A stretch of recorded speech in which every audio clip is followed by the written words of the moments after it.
नमस्कार साथियों।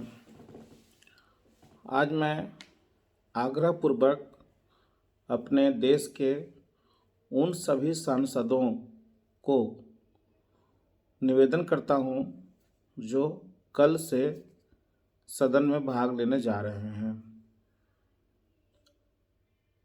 मान्यवर, हमारे देश के जितने भी सांसद हैं उनसे आज मैं हाथ जोड़ करके विनती करूंगा, निवेदन करूंगा कि हम सबके जनप्रतिनिधि आप हैं। हम लोग सदन के बाहर लगातार सहारा से भुगतान नहीं मिलने के कारण आंदोलन कर रहे हैं, किंतु हमारी बात वहाँ तक नहीं पहुँच पा रही है जहाँ तक आप पहुँचा सकते हैं।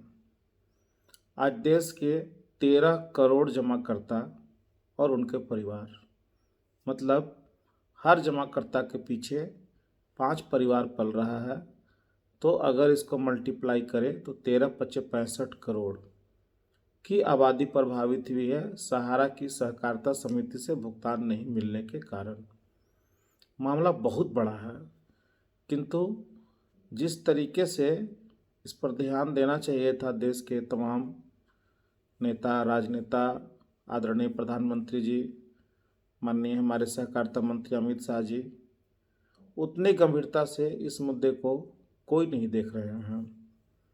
उल्टा जो कल्पित है, जिसको आज जेल के सलाखों के पीछे होना चाहिए था, वो आज खुला पेरोल पे 6-7 सालों से सदन के बाहर सड़कों पर घूम रहे हैं, अय्याशी कर रहे हैं, ठुमके लगा रहे हैं। और हमारे जो सहारा के कार्यकर्ता, सहारा के जमाकर्ता आज तिल तिल के मर रहे हैं।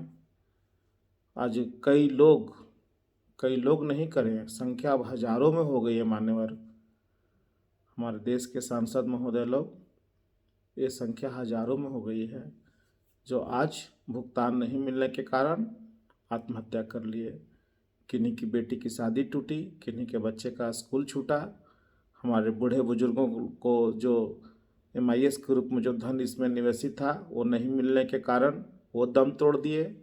उनका दवा, दारू, इलाज सब कुछ छूटा। बहुत भयावह स्थिति है। शायद आप इसको भांप नहीं पा रहे होंगे। बहुत से मान्यवर सांसदों के पास हमारे बहुत सारे लोग गए, आपको पत्र दिए, आपसे पत्र लिखवाए, आपसे आग्रह किए कि सदन में हमारी बात को रखिए और मामले को सुलझा दीजिए।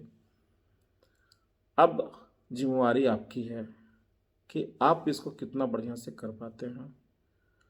हो सकता है बहुत से हमारे देश के जो माननीय सांसद महोदय हैं उनके पास हम लोग किसी माध्यम से न पहुंच पाए, लेकिन आज इस वीडियो के माध्यम से हम आपको पास भी हाथ जोड़ करके विनती करते हैं, निवेदन करते हैं कि मामला बहुत ही गंभीर है।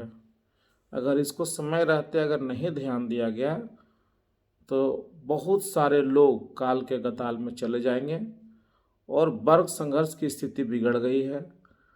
वर्ग संघर्ष की स्थिति बन गई है। जो कार्यकर्ता सहारा के हैं आज वो न जी पा रहे हैं न मर पा रहे हैं। जमाकर्ता उनके घरों पर चढ़ करके गाली गलौज मारपीट कर रहे हैं, प्रेशर में हैं। बहुत सारे लोग आत्महत्या कर लिए हैं। अगर आपको पूरा डाटा चाहिए तो हम लोग पूरा डाटा भी दे देंगे कि देश के कौन कौन लोग कहाँ कहाँ से आत्महत्या किए हैं और कितने लोग पीड़ित हैं। सहारा प्रबंधन लगातार इस देश के न्यायालय को, इस देश के कार्यपालिका को, इस देश के आम जनता को और इस देश के आम निवेशकों को बरगला रहा है, झूठ बोल रहा है, झूठा दिलासा दिला रहा है। वो बोलता है कि मामला न्यायालय में है, न्यायालय से रिजल्ट आएगा तब भुगतान होगा। मामला एम्बार्गो का है, एम्बार्गो हटेगा तब भुगतान होगा। मामला सहारा और सेबी का है, मामला निपटेगा तब भुगतान होगा। जबकि अभी जो सर्टिफिकेट सब लोगों के हाथ में है, जितने भी इस देश के निवेशक हैं, सबके हाथों में जो सर्टिफिकेट है वो सहारा की जो सहकारिता समिति है, मल्टी स्टेट क्रेडिट कोऑपरेटिव, जो मिनिस्ट्री ऑफ कॉरपोरेशन के द्वारा लाइसेंस दिया गया है।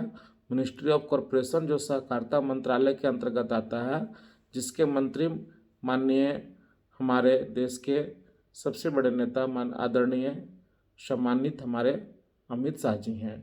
उनके हाथों में मिनिस्ट्री ऑफ कॉरपोरेशन का बागडोर है और उस स्कीमों पर, उन सारी कंपनियों पर कहीं कोई प्रतिबंध नहीं लगा हुआ है। यहाँ तक कि दिल्ली उच्च न्यायालय ने भी कहा है कि सहारा की जितनी भी सहकारिता समिति है सबका भुगतान कर दो, लेकिन ये लोग भुगतान नहीं कर रहे हैं। उल्टा सहारा सेविका मामला को फंसा करके विगत 10 सालों से मामले को उलझा करके रखे हैं और हमारे साथी तिल तिल करके मर रहे हैं। तो आदरणीय सांसद महोदय जी, आप इस बात को गंभीरता से लें कि सहारा और सेवी का जो विवाद है उससे सहकारिता समितियों का कोई लेना देना नहीं है। जो मामला एम्बार्गो का है उससे सहारा का भुगतान का कोई लेना देना नहीं है। आम निवेशक, जो इसके ठेला चलाने वाले, खोमचा चलाने वाले, गरीब, किसान, मजदूर, जो लोग इसमें धन निवेशित किए थे, उनको ये कभी नहीं बताया गया था कि सहारा और सेवी का मामला निपटेगा तब आपका पैसा वापस करेंगे। उस समय तो इन लोग बोले थे कि जैसे ही पूरा हो जाएगा आपको पैसा दे दिया जाएगा, बल्कि सर्टिफिकेट पर भी ये लोग लिख करके दिए हैं कि आपकी मैच्योरिटी की तारीख क्या है। 2012 से मामला सहारा और सेबी का चल रहा था, किंतु उसके बाद लगातार सहकारिता समिति में पैसा लिया जा रहा था और आज जब देने की बारी आई है तो सहारा और सेबी का विवाद बता रहे हैं। सहारा की नीयत पैसा देने की है ही नहीं, सहारा की नीयत पूरा का पूरा धन हड़प जाने की है और उसके इस कृत्य से, इस कर्म से कितना ज़्यादा दुष्प्रभाव पड़ा है आम निवेशकों पर, सहारा के आम कार्यकर्ताओं पर, जिसकी परिकल्पना नहीं की जा सकती है। लगातार सहारा के कार्यकर्ता डिप्रेशन में जा रहे हैं, बीमार हो रहे हैं, आत्महत्या कर ले रहे हैं, हार्ट अटैक हो जा रहा है, अनेकों तरह का प्रॉब्लम खड़ा हो चुका है। उनके बच्चे आज स्कूल नहीं जा पा रहे हैं, स्कूल का फीस नहीं भरा जा रहा है। बहुत कितना आपको बता सके, मैंने मामला इतना ज़्यादा गंभीर है कि इसको समय रहते अगर नहीं देखा गया तो परिणाम बहुत बुरा होगा। इसीलिए आदरणीय सांसद महोदय जी लोग, आप लोग से हाथ जोड़ के विनती करते हैं कि कल से जो सदन स्टार्ट हो रहा है इसमें इस मुद्दे को रखिए और भरपूर तरीके से रखिए।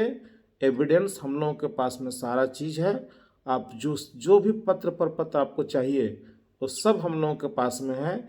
जो ये चीख चीख के कह रहा है कि सहारा के जमाकर्ताओं का कोई दोष नहीं है, सहारा के कार्यकर्ताओं का कोई दोष नहीं है, सहारा की सहकारिता समितियों में कोई रोक नहीं है, उनका भुगतान उनको मिल जाना चाहिए।